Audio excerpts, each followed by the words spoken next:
Today we're going to talk about a pre-submission masterclass. You guys probably all know me by now, but I've been in RAQA for over 20 years. I've assisted more than 150 companies, but I've also been on the FDA Good Manufacturing Practices Advisory Committee. I served a term as the industry representative there. This is my executive team. So today we're going to go through a crash course in pre-submissions. We are going to also cover different types of Q submissions like the 513G, the breakthrough device request, the Safer Technologies program, and lessons learned. And hopefully at the end of the course, you'll be able to differentiate between them and what's the best to use for your purpose. So let's get started with pre-submissions. So pre-submissions can be a really powerful tool, and the opportunity to ask very specific questions of the FDA and make the FDA really more of a partner to you than an adversary. So it kind of gets them involved early on in your technology as part of the problem-solving team about how is this product going to move through the FDA. They're really valuable if you have anything new or novel about your technology, especially if you are trying to get something that's similar but different from your possible predicate through the FDA via 510K. Oftentimes, FDA has got maybe draft guidances, or maybe there's something political happening behind the scenes. Could also be other devices are about to be cleared or granted a de novo. There can be things happening that you don't have visibility to that will reflect FDA's current thinking that may give you a challenge when you are in submission if you haven't had a pre-sub to learn what those things are. And so, of course, having this kind of inside perspective is going to help make you more successful in your submission. It's also important to know that these are non-binding technically, but the FDA does intend to honor them, their opinion, if their current thinking has not changed between your pre-sub and your submission. Most importantly, it is still free. So it's free, and they're pretty good about hitting their timelines. So there's really nothing lost by doing your pre-submission.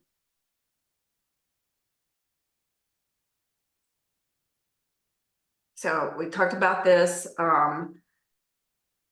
If you have anything that's new or novel, any first of its kind, that can be more than just a technology. That can also include expanding an indication or a patient population. I work with a lot of devices where they want to make them specific to pediatrics. FDA does consider that a new indication.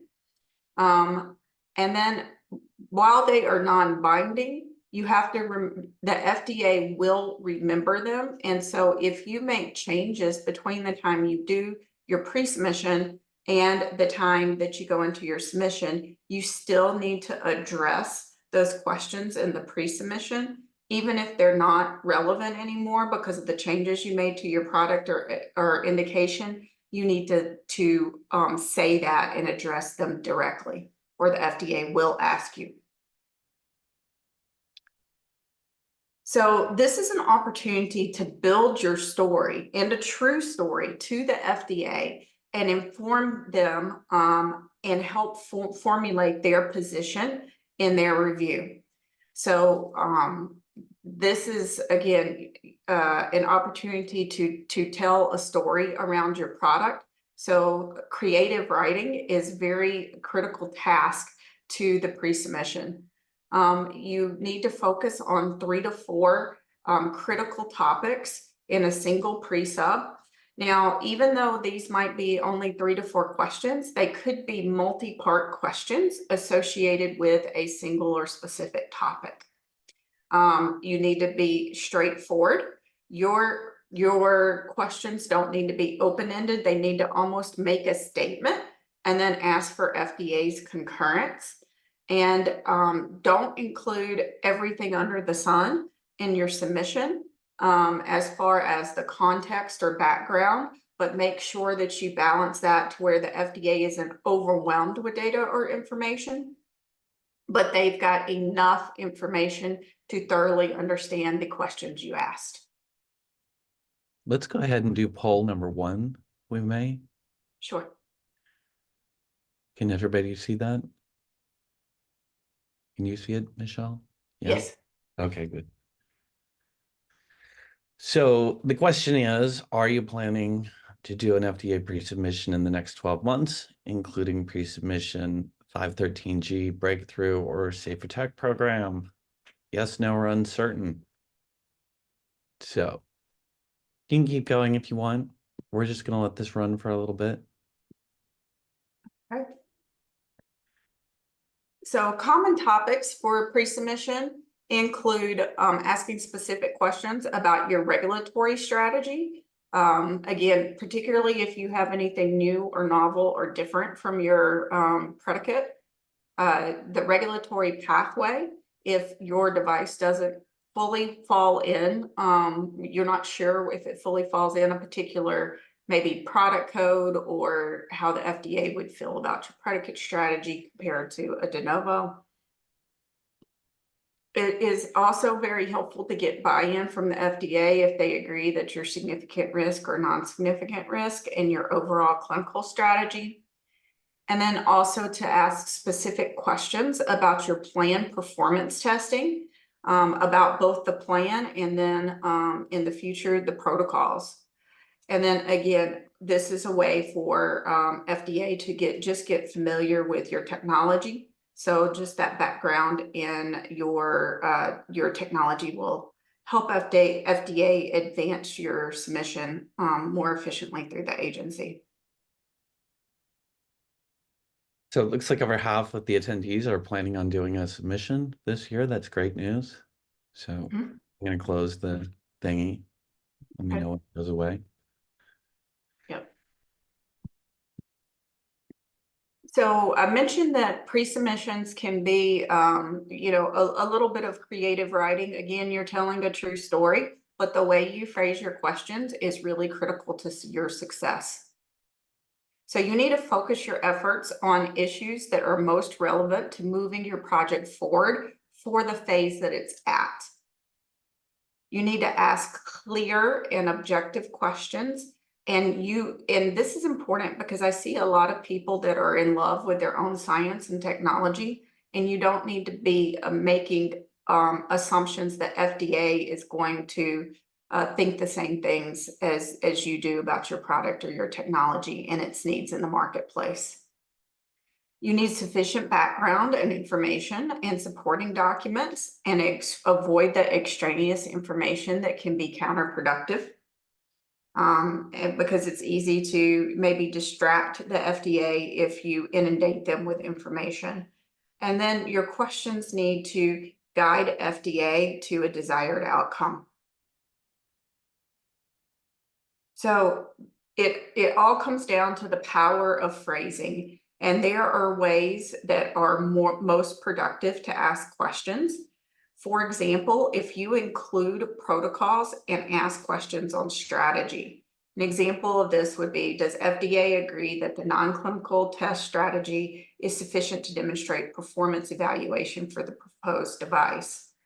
But you don't ask the FDA to review actual data. They will not review data in a pre-submission. So for example, does FDA agree that my data is sufficient for a pre-submission? I have seen companies, particularly companies that are outside of the US, that might have already done studies for one purpose or another in another country. And they did the study without getting FDA to review the protocol in advance to see if FDA would acknowledge the results of that. And they're like insistent on turning that in their pre-submission, and FDA just, shuts that down very quickly, and they will not look at data. So even if you're going to do OUS studies or testing, I would still submit the protocols in advance to make sure you can get the most mileage and reuse out of data that you may obtain prior to going into your FDA submission. So also you can ask specific questions on the suitability of maybe your study or test design. So does the FDA agree that statistical sample size calculation method of the statistical analysis plan is appropriate for the proposed clinical study? As opposed to asking the FDA a question around your study or test protocol that may be more open-ended, and just ask the FDA what they think, like how many subjects should my clinical study have? I see this a lot with people who just randomly pick a number. Like they'll say, is 100 people enough for my clinical study, without including that statistical analysis of how did they come to that number. They just kind of picked the number out of the hat and thought FDA would validate it. So there are several ways to get feedback. You can get feedback, written feedback only. You can get teleconferences, or FDA is now back to in-person meetings. Now, the differences here is that, written feedback only, you are going to get a letter from FDA that's actually very comprehensive. They're going to thoroughly answer each question you asked. And then in written, I've had a lot of luck with written feedback only, where they said, we're going to answer your questions, but here are some additional things we're thinking, or questions we may have, or point you towards specific guidance documents for your consideration. And to me, written feedback only is often the best place to start, because it's a more comprehensive response. It's written in FDA's own words. Whereas with both the teleconference and in-person meetings, you're going to get a limited amount of written feedback in advance to help prepare you for the meeting, but it's not going to be to the extent that written feedback is. And in both the teleconference and the in-person meeting, somebody on your team is going to have to take notes in their own words of how they heard and interpreted the FDA. Then you're going to have to submit those notes to the FDA for their concurrence, and then for them to do the final edits. I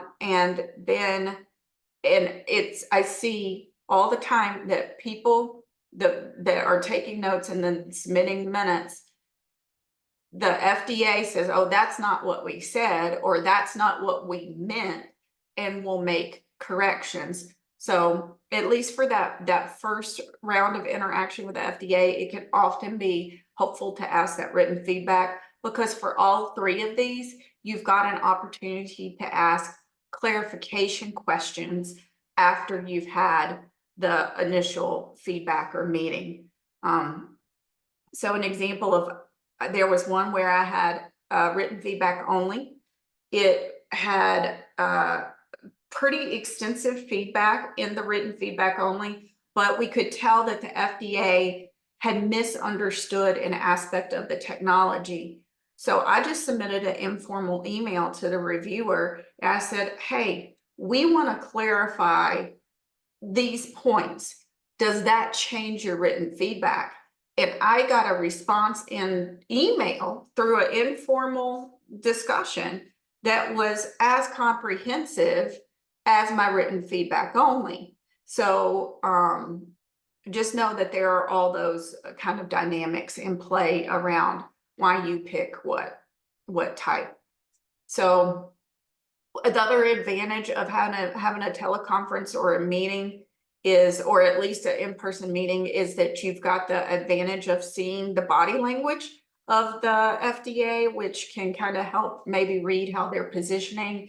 On teleconferences, you may or may not, people may or may not have their cameras on, but also know that with teleconferences and meetings, that these are hard stops at 60 minutes. So you've got to manage this on the nose to to make sure that you're very efficient with your communication. So you can dive deeper and get a broader perspective, because FDA is going to come with a legion of people for these meetings, and you might get a verbal perspective from a couple of different perspectives. And so this is great to like capture maybe some more nuanced information, or for FDA to speak, verbally speak things that might have been difficult to convey in writing. So recently, FDA has launched the PreSTAR. It is still voluntary, but for you to be able to submit your pre-submission to the FDA, there's a section to you can either request submissions, or request a meeting, or request written feedback, depending on your selections from the drop-down menus. And then that starts to open up or close down different elements of the PreSTAR template. So for those of you who don't know or haven't worked in it, PreSTAR is an interactive PDF form intended to be a dynamic PDF that can automate the submission process, because it predefines the content and structure, and it is complementary to the CDRH internal review templates. And then it also integrates multiple FDA resources like guidance documents, databases, help text, and then it guides you through the construction for each section of the submission. And then at the end, it has an automatic verification where you can tell, did you fully complete the sections in a way that the FDA might perceive them as technically complete as well. And so it'll go from red to green. You have to have a specific software and operating system configurations. You have to have a PDF editor like Acrobat Pro, and Windows or Foxit. And mandatory that as of October 2023, FDA is only accepting 510K submissions via the eSTAR format. And right now, pre-submissions, 513Gs, de novos, and PMAs are still voluntary underneath the eSTAR, but pre-submissions I anticipate are going to be the next that are going to be required in the eSTAR PreSTAR template, followed by 513Gs. So the advantages of PreSTAR for the FDA is that it's to enable more efficient and consistent reviews. Again, your information that you submit in your PreSTAR template is supposed to get uploaded and integrated to their internal, it's called Smart Review Template. And it's supposed to increase the productivity and the evaluation of applications for devices that pose the highest potential risk to patients. And then importantly, it fulfills a MDUFA commitment that the FDA made to ensure patients have more timely access to safe and effective devices. And it's supposed to do that by making the streamline that initial process and the initial the way that the FDA internal process works. Could we take a break to do the second poll question? Sure. So one person asked for a certificate of attendance or completion of the webinar. I thought that was a nice idea. So we're going to go ahead and make a certificate. If you drop your name and email address into the participant chat, I'll make one for you as well. Please write your name the way that you would like it to appear. I thought that was kind of a neat idea. So the second question is around your program experience. Have you previously completed FDA pre-submission? And like no is pulling ahead. Michelle, I'll let you keep talking. Okay.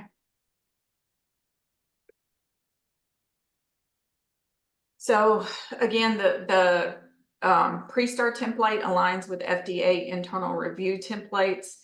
And the one nice thing about it is that it integrates the guidance document expectations. So it's got drop downs that include help text. So once you fill in and you get some sections opened up and maybe you're not sure what they mean by that question, you can click the help text. They'll give you an overview of their expectation, and then often they will point you to a specific guidance document if you have additional questions about that, about where did that question come from, or you need additional context.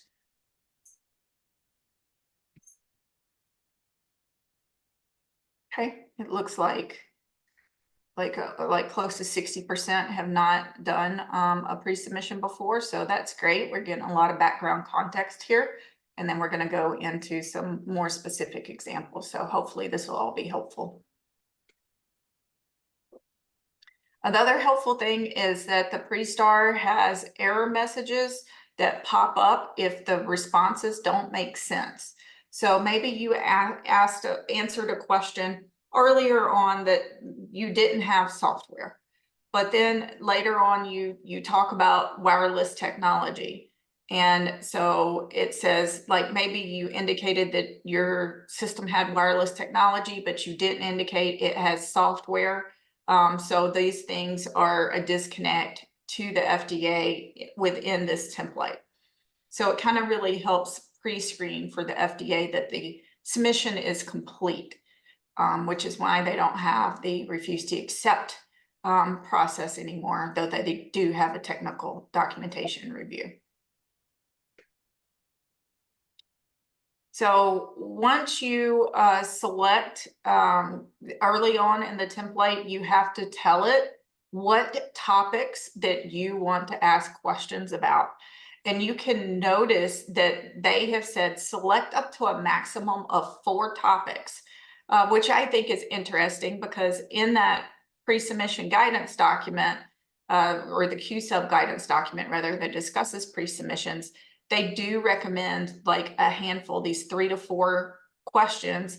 Then you pick which areas you want to ask the questions in, against which topics. So all that kind of lines up with the expectations there. So the FDA, it also automatically generates applicable guidance documents. So once you put in the classification information that you believe is pertinent to your device, say in this case, we have an infusion pump we want to ask about, well, then it will open up a new section and it says, hey, this product code has this product specific guidance document in it that you need to be aware of, that you're also that you will need to be able to answer questions about from a technological perspective.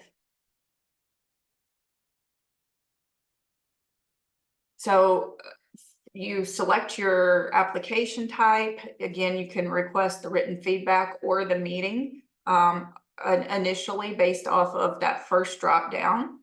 And then later on, when you start filling in your questions, it's going to ask you to identify per question what topic category from that initial 3 or 4 topics that you selected would be appropriate. So you can see how selecting different information earlier on, is going to affect the formatting and options that you have available in the rest of the PreSTAR template. So weaknesses of the PreSTAR template: signatures are complicated because oftentimes you will have several different people that need to sign, and the person that is compiling the pre-submission may or may not be the official correspondent for the company or the person that needs to make certain declarations. I have had people that just still physically sign a piece of paper, scan it, and upload that as their signature, which defeats a little bit of the electronic purpose of the PreSTAR templates. So also, and this is a big one, in practice, file collaboration is likely has got to occur out of PreSTAR because the PreSTAR template does not track changes. File sharing of the PreSTAR template is extremely difficult. You have to upload and download, and it takes a long time, and there's a lot of information for a lot of opportunities for information to be lost. And then if you rely on that iterative editing or editing with multiple people across your organization, that using this solely the PreSTAR is complex and difficult, not only because it doesn't track changes, but in areas where you need to enter maybe long sections of information, like maybe the device description, the actual box that's available for you to view that text is only about 3 or 4 lines. And you've got to scroll and scroll and scroll to be able to read the whole section, because you're only going to be able to read 3 sentences at a time or 3 lines. So let's look at the time frames. So it starts with the FDA's receipt of the submission. They are going to either do a refuse to accept or a technical review, because remember, PreSTAR is still optional. So if you do a traditional e-copy, they will still do a refuse to accept. But if you do a PreSTAR, it still goes through what's called technical review, about do they believe that you answered your questions correctly and that the attachments appear to go with the questions where they expect attachments. Between day 30 and 40, if you have requested a teleconference or in-person meeting, they're going to reach out to you to schedule it. Then by day 70, you should have your FDA initial feedback if you're going to have a meeting, or your written feedback is due by day 70 and due in full. Now, one thing that's important, like FDA does run pretty close to their predicted timelines for pre-submissions. By day 75, you should have your meeting with the FDA conducted and done. At this meeting, you're going to take your notes. And then by day 90, you are going to provide those notes and the minutes to the FDA for their final edits and approval. And by day 120, the FDA will give you your revisions to the meeting minutes if needed. If you accept their revisions, there is no further communication unless you guys go back and forth with the edits to or revisions to the meeting minutes. So just notice, especially if it's your first pre-submission, this whole timeline to getting, FDA concurrence on everything that happened. If you get written feedback only, for certain at day 70 about where they're standing, and you still have opportunities to ask clarifying questions. Whereas, it's not till day 120 that for certain FDA's stance and how to move forward if you do a meeting. So if you do a meeting, here is your checklist. Make sure that you prepare a slide deck to guide the conversation in the FDA. Decide ahead of time who's taking the meeting minutes, and it's important to take really good notes. I always dedicate one person from my team, and usually somebody that's not even involved with that project, to take the notes, because they can focus. And they're not going to be worried about, how to respond or who's responding or the whole dynamics of the meeting. Choose who is the presenter for each slide or each topic you want to cover. And their content should be limited, and they should have practiced what they want to say and what they anticipate the FDA asking, and how that interaction is going to go. Make sure that you're ready to listen and compromise and value their time, because you're going to have 60 minutes on the dot. In terms of meeting management, the meeting minutes should be a summary, not a transcript of the meeting. You have to provide these to the FDA within 15 days. There are no recordings allowed, either video or audio. That's the other reason why you do not need to turn in something that feels like a transcript to FDA. And then you submit the minutes as an amendment to the Q-Sub through the appropriate document control center within 15 days. Document control centers, if you do the e-copy, they do accept them through the portal the last time I did one, if you did the PreSTAR. So it's important to remember, if you are having a meeting, do not repeat your pre-sub comment. Everybody has read your pre-sub ad nauseum at this point, and you are going to waste your time if you try to give any background or context that had already been discussed in your pre-submission. Don't expect FDA to consult on your pre-submission. They will not tell you what to do or necessarily tell you their opinions that are not directly related to the topics under discussion. Don't introduce new topics to that point or questions. So this is not the time to ask clarification questions, and it's not the time to broach new subjects. You will have to do all that in a subsequent pre-submission. And then don't let the inventor talk too much. If your inventor insists on being at the meeting, again, I mentioned something earlier about being in love with your own science, and that can derail a conversation with the FDA, because again, these are supposed to be very pointed follow-up questions and topics specifically related to information that you have already provided and responses that they've already given.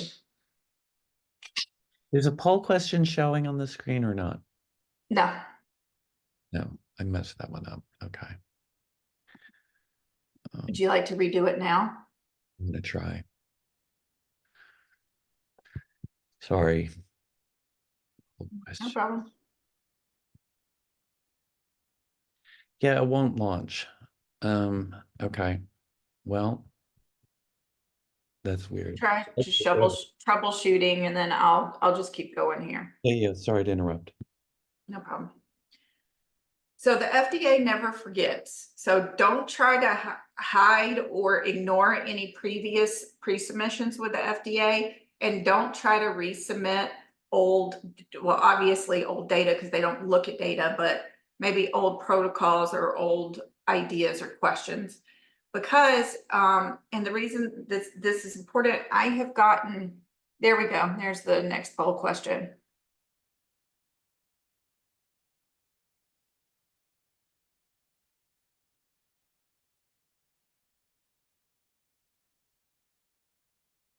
You can just talk over the poll question. Okay.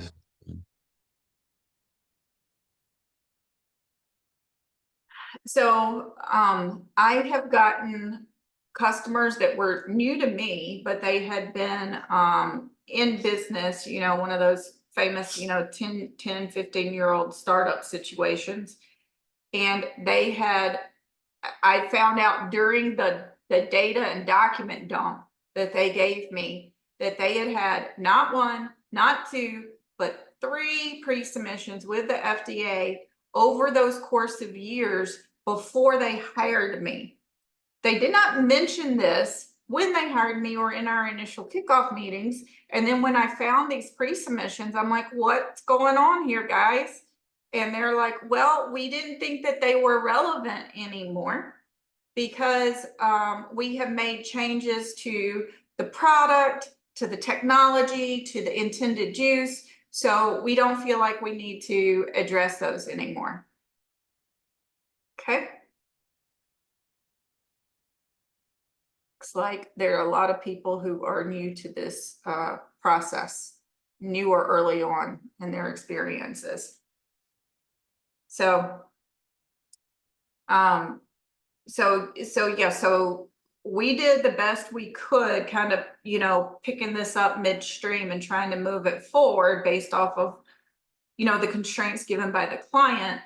And we tried to address those things to the best we could at this point.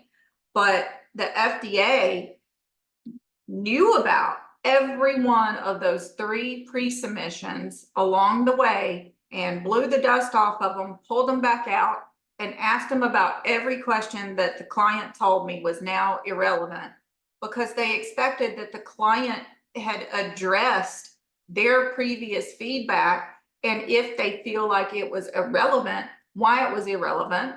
They also felt like, well, some of the context of our concerns are still relevant. Even if you've changed your technology, we still want that question answered about your product now. So just be aware of that. If you get feedback that you didn't like and you go and you make changes, that's context with FDA is not going to go away. So moving on to 513Gs, or requests for information. Now this is like a cousin to the pre-submission.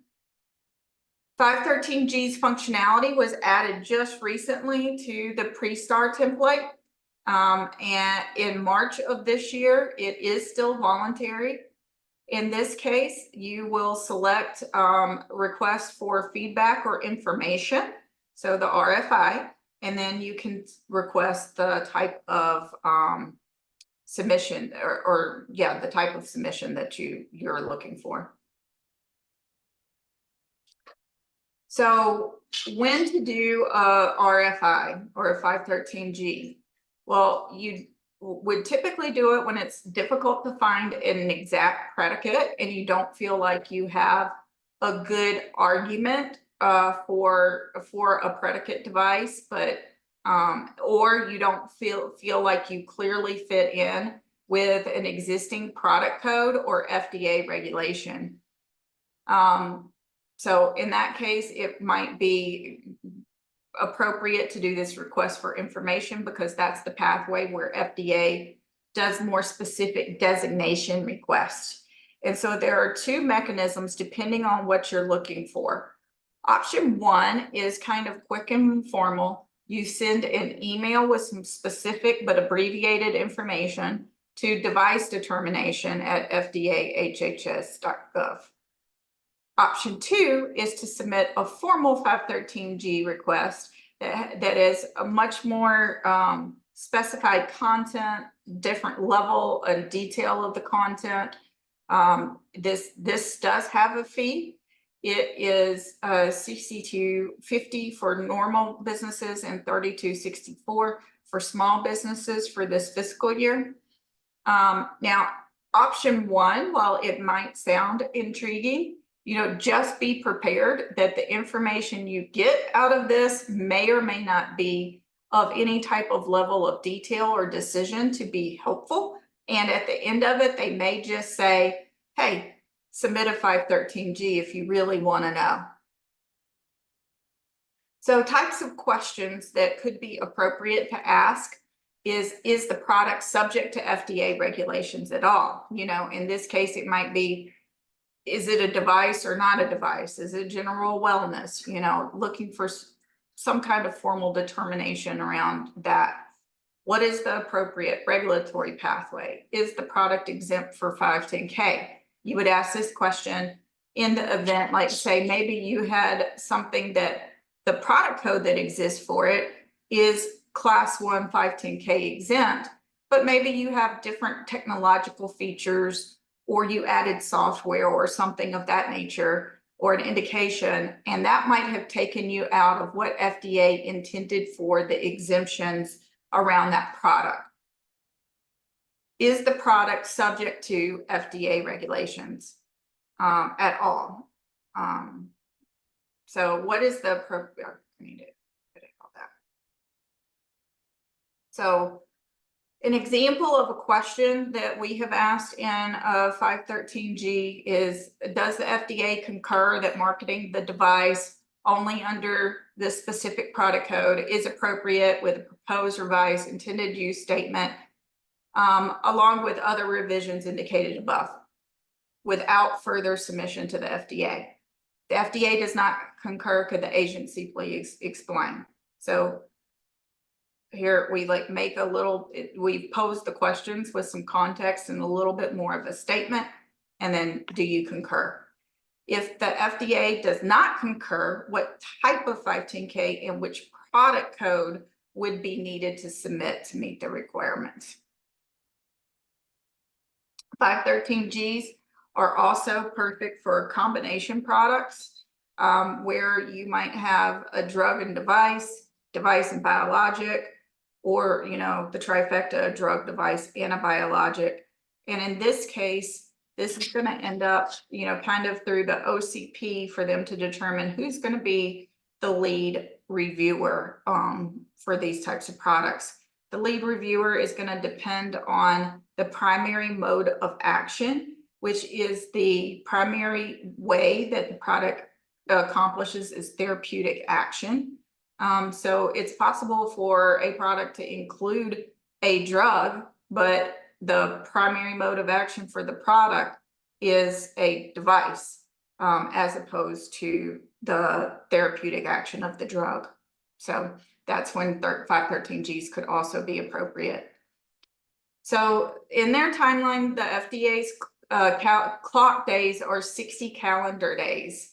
And then once the FDA makes a determination, if they determine that there is a suitable regulation number and a product code, and you can bring your product to market underneath this particular pathway, your device is then going to be eligible to serve as a predicate once it gets through whatever the appropriate submission pathway is. Benefits of the 513G is that the decision is binding with the FDA, and it can be leveraged in future submissions should the subsequent review pathway be in question. So, however, if you receive feedback that you didn't want, that could present a challenge for your future pathway. Here are some references around the 513G for your future. Now, here's something interesting about the 513G versus the pre-submission program. So we do have fees around 513Gs, where around pre-submissions we do not. However, around pre-submissions, even though they are free, they have a metric associated with them to where the FDA, because of the MDUFA commitments, gets measured on how often do they meet their timelines for the pre-submission commitments. There are no metrics for 513Gs, even though you're paying them good money in which they could they have funding to resource themselves for these reviews. So because there's no internal metric, our experience with 513Gs is that these are running 10 to 12 months for a review time, and they're supposed to be 60 days. So that just tells you the good old fashioned or the classic statement, what gets measured gets managed, and what gets measured gets done. So just keep that in mind if you're doing a 513G. Launched a last poll question. Appreciate everyone's participation. As I mentioned earlier, somebody had the brilliant idea of handing out certificates of attendance. And so if you drop your name and email address into the chat, then I'll make sure that you get one. Thought that was cool. Yeah. Show. Let's just let this run a little bit longer, and then we'll get back to your regularly scheduled program. Michelle, it looks like there are 18 questions in the Q&A. And a lot of people have requested the certificate, so Fra's going to be busy. Okay. Well, I'll kind of pick up the pace a little bit here so I can take the questions. So let's see here. How confident are you? Okay, most people are somewhat confident. We've got a handful that are very confident, and then a few that are not confident. Hopefully we'll be building those confidence levels by the time we finish here. So the Breakthrough Devices Request, or BDD, versus Safer Technologies Program, or STEP. Let's compare and contrast those. So first, we have to understand FDA's definition of novel technology is that it has the potential to lead to a clinical improvement in the diagnosis, cure, treatment, prevention, mitigation of a life-threatening or irreversibly debilitating disease or condition. This is how they describe novel technology, which is the foundation of the breakthrough device request.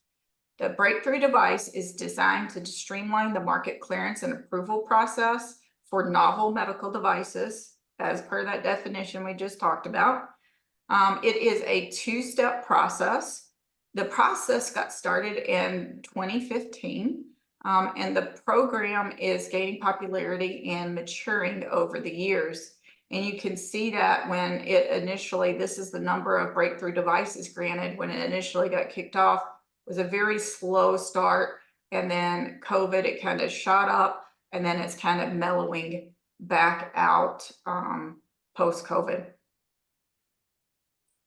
As far as who's getting breakthrough designations, you know, it's primarily cardiovascular, neurologic, and orthopedic review divisions. So is your device eligible? The first criteria you have to demonstrate is that the device provides for more effective treatment of that life-threatening and irreversibly debilitating condition. There are 4 criteria, and you have to prove at least one, but you need to make a case for as many as you possibly can in your argument. That's my recommendation, at least, but one has to be really, really solid. So it represents that breakthrough technology per the definition we just discussed. There are no approved or cleared alternatives. It offers significant advantages over existing approved or cleared alternatives, or the device availability is in the best interest of patients. And you have to meet both criteria. So what happens if your breakthrough is denied? Well, you can go about your merry way and do the standard filing of whatever you were going to do before, be it a de novo or a PMA. Or possibly if you feel like there could be an argument for the Safer Technologies program, you can go that way and then proceed with your submission. So the Safer Technologies program is a bit like a fraternal twin to the breakthrough device. The arguments are very similar with a different nuance. So this is focused on the device offers significant safety benefits for non-life-threatening or reasonably reversible conditions that are less serious than those that are intended for the Breakthrough Devices program. If we look at the data, there's not as much data around the STEP authorizations. It is a newer program than the Breakthrough Device. So the information we have is from the CDRH annual report. As of October of 2023, there are a total of 35 devices in the STEP program since its inception. And of those 35, 15 were enrolled in 2023. And only 2 of the 35 have made it through the STEP process and were authorized for marketing. So that just shows you, you know, companies think that the STEP and the Breakthrough are going to be maybe a faster program for them. Well, if that was true, you would think that we would have more of those 20 devices that were in the program prior to 2023 should have made it out of that queue. More than 2 should have made it out of the queue by the end of the fiscal year. Is your device eligible for a STEP? So the first criteria is you are not eligible through the Breakthrough Devices program be that because you were denied for it, or you just know that you don't meet that life-threatening, debilitating definition or the definition of novel. The second criteria is similar but slightly different in that it focuses on a reduction in the occurrence of like serious adverse events, device failures, use errors, or an improvement in the safety of an alternative device or intervention, which could include even a drug intervention. The process for application for both of them is the same. You start with that Q submission. Both of them are free. You go through your application process. You address your 2 criteria. And then within 30 days from the receipt of the request, FDA is supposed to ask you for additional information that they may need to factor into their decision. Then within 60 days, they are supposed to make a decision on if your device meets the criteria of either program. If it's granted, you move through your submission process and you go on, but with the special tools that you get through one of these programs. If it's denied, you just, you can apply for STEP, or you can just move through your submission strategy like you would have without having this program. The special program features that you can request in the scope of your BDD or STEP application include a sprint discussion, a data development plan, and then there are other handful of very specific things that you can request. But the clinical protocol agreement is only an option if you have a BDD. So the advantages just in general of the program is that this includes regular updates from the FDA during your submission and your submission development, more informal and timely interactions with the FDA. And then, so this is supposed to lead to the potential for the shorter time to market than your standard review process. So those strategic advantages of those benefits are that the FDA intends that these programs are going to provide a high level of engagement between FDA and the innovators, where there are no good alternatives to patients. And at the end of the BDD process, when you finally get granted or clearance or approval, whatever pathway you ended up on, FDA like puts out an actual kind of press release of FDA worked with this company to bring this important technology to market. So it could be really good for marketing purposes. So this is just for your reference later to compare the 2 technologies and the benefits. So here's some of my lessons learned. When is it appropriate to have multiple pre-subs? Well, when you have multiple really in-depth topics to cover, like clinical, bench, and regulatory strategy. So combining these might compromise the depth or quality of review that you are seeking. So I would typically break this up where maybe I submit like a test plan or my test selection confirmation and why I selected those, get FDA to concur with the test plan, and then at a later date, submit the test protocols and say, hey, remember, we've already got your buy-in with the test plan itself. Do you agree that these test methodologies and acceptance criteria are going to be appropriate to meet your needs? And then I would do clinical questions in a totally separate pre-sub. So I would typically not put clinical with any other type of question because it requires such specific feedback in the FDA from the FDA reviewers in a specific group that I would kind of keep that one segregated from the other types of questions I'm asking.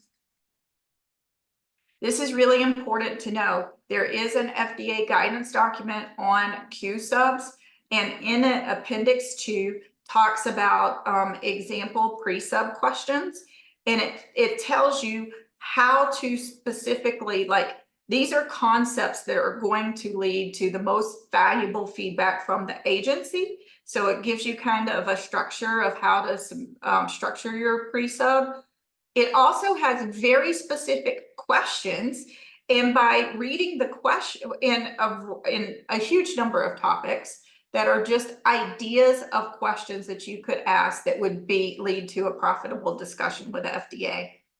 And so you can kind of read between the lines about how the question's structured, what type of attachments need to be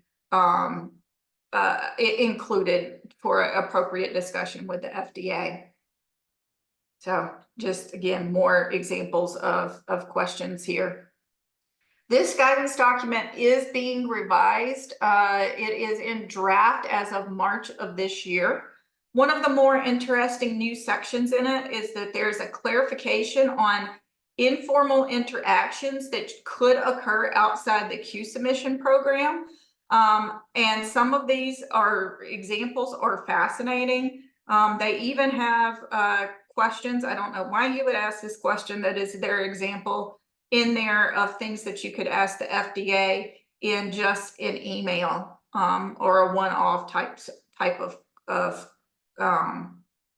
interaction. And some of this is all new content in this draft. So it also talks about written feedback versus clarification meetings. And it specifies, even though FDA is kind of doing this in practice, that a clarification email or clarification call are separate than your formal written feedback. And it has several examples of those. But the problem is if you don't already have a lead reviewer and you want to ask one of these informal questions, it's not clear who to ask, who to send that question to. And again, there are no metrics for response time here. So not only do we not know who to send it to, but when to expect a response. Here's another recommendation of mine. Use the FDA originated verbiage. So if you can possibly quote something out of a guidance document to support your case, be that a Q submission guidance document, a product specific guidance document, or a feature specific guidance, or a standard like for sterility, biocompatibility, packaging, so on and so forth.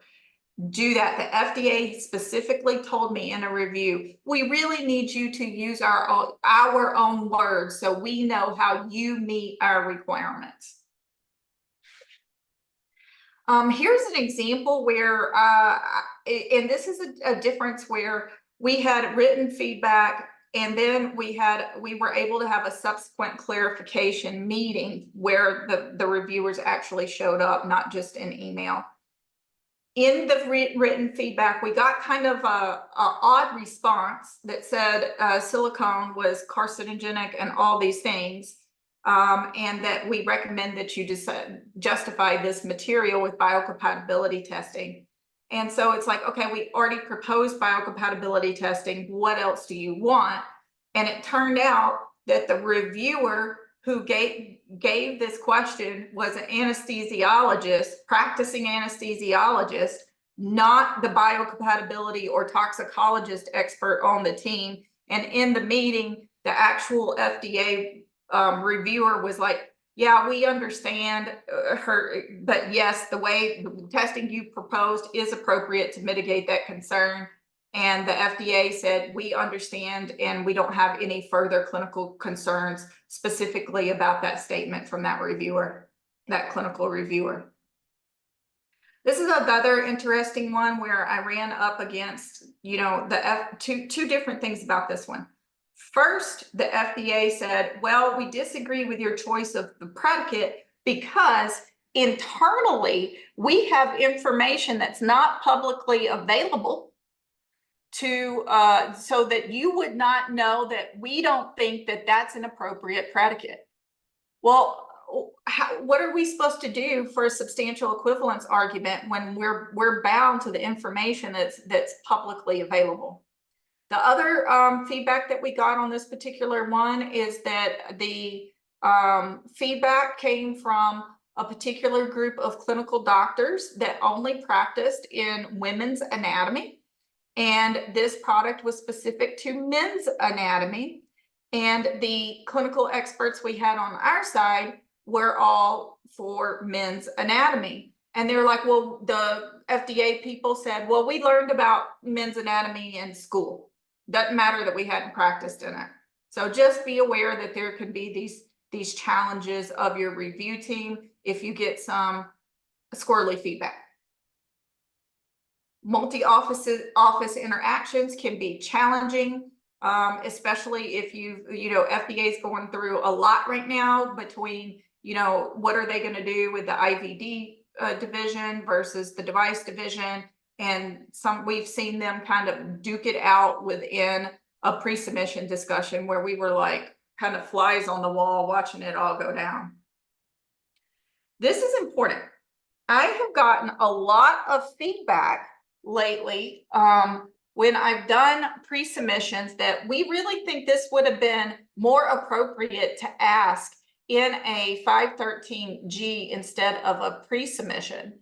And they said this even when I verbatim took the question out of the suggested questions for appropriate interactions or feedback from the agency. So if you get something like this where it specifically contradicts something that is in an FDA guidance document, be aware there are a lot of new reviewers that don't really know these guidance documents as well as somebody in industry that does as many of these a year as we do. And you might need to get their supervisor involved or the ombudsman involved and escalate this if it's not following FDA policy and procedure. So your secrets to success: plan out not just your submission strategy, but your pre-submission strategy. How do you want to group your questions? How many of them do you want to have? How does it affect your timelines? Don't rely on pre-submissions alone as the only tool to get the feedback that you need with the new pathways that have opened up. And don't expect to get the feedback that you expected, especially all under one pathway or avenue. Be clear on who is your contact person, especially if you're using a consultant, because I've seen the FDA copy one group of people and not the other group of people. Then the first group of people didn't forward it to the second group of people, and it led to some complicated interactions. And then don't overload your pre-submission with too many topics or questions. Here are the helpful links for your reference for everything we talked about today. And then you can visit my website if you want some of my tools and tips and tricks and resources that are available. So now we can. That's great. Thank you so much, Michelle. We have 26 questions. We got to none of them. And we've run a little bit over, so I know people have other things to do. But I want to thank you again, and I want to thank everyone who attended. As I mentioned in the chat, we'll try to get back to the questions. We will create those certificates. This is the first time I've ever done this, so please be patient with me. Yeah, are we done? We're done. Yeah, so I will answer all your questions and follow up via email. So I do apologize. It was a action-packed hour, and I just want to be respectful of everybody's time going forward, but I will answer your questions. Thank you so much, Michelle. Take care, everyone. Have a great day.